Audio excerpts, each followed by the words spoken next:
दूसरे के नोट्स और दूसरे के बच्चे तुमको जीवन में कभी काम नहीं आएंगे। दूसरे की बीवी भी नहीं आएगी। पर मैंने वो एग्जाम्पल नहीं लिया, मैंने कहा थोड़ा जेन्युइन एग्जाम्पल ले लूं। दूसरे के नोट्स और दूसरे के बच्चे सिंपैथी भले दिखा दें, तुम बीमार हो तुमको दूसरा का बच्चा आके सिंपैथी दिखा देगा, एक्चुअली तुम्हारा उसकी लाइफ में कोई कंट्रीब्यूशन नहीं है ना। अपने बच्चे की लाइफ में कंट्रीब्यूशन है, तुमने उस पर इन्वेस्टमेंट किया पैसे का, टाइम का, तो वो रिमेंबर करेगा तो तुम्हारा केयर करेगा कि मेरे पापा मुझे कंधे पे बिठा के रामलीला दिखाने ले आते थे, मेरे पापा ऐसे करते थे, मेरे पापा ऐसे करते थे। वो सारी मेमोरी उसे रिकलेक्ट होगी, तो उस मेमोरी के कारण वो तुम्हारा केयर करेगा कि मेरे माँ बाप ने मेरे लिए इतना किया है। तुम यार दूसरे का नोट्स लेते हो, अगर आईएएस टॉपर के नोट्स अच्छे होते हैं पर अगर तुम्हारे लिए इंपॉर्टेंट होते,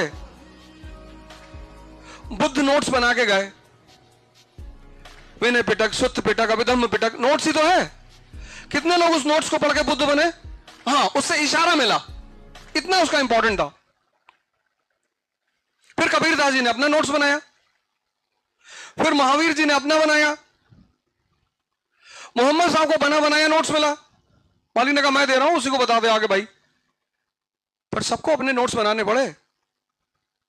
नोट्स मतलब क्या? सिंप्लीफिकेशन, तुम्हारे वर्ड्स में।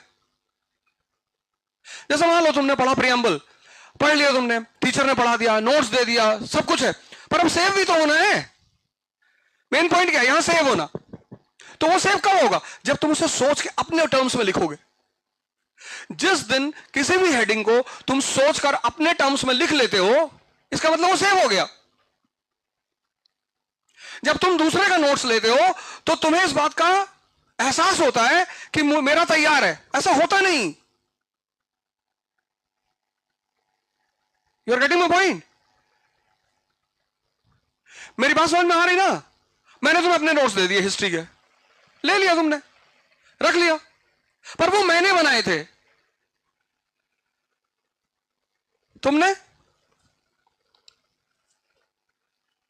टीचर पढ़ाए, अभी मैं बाद में लेता हूं, बाद में। टीचर पढ़ाए, नोट्स दे, बहुत अच्छा, सो थैंक यू बोलो, उसका काम है।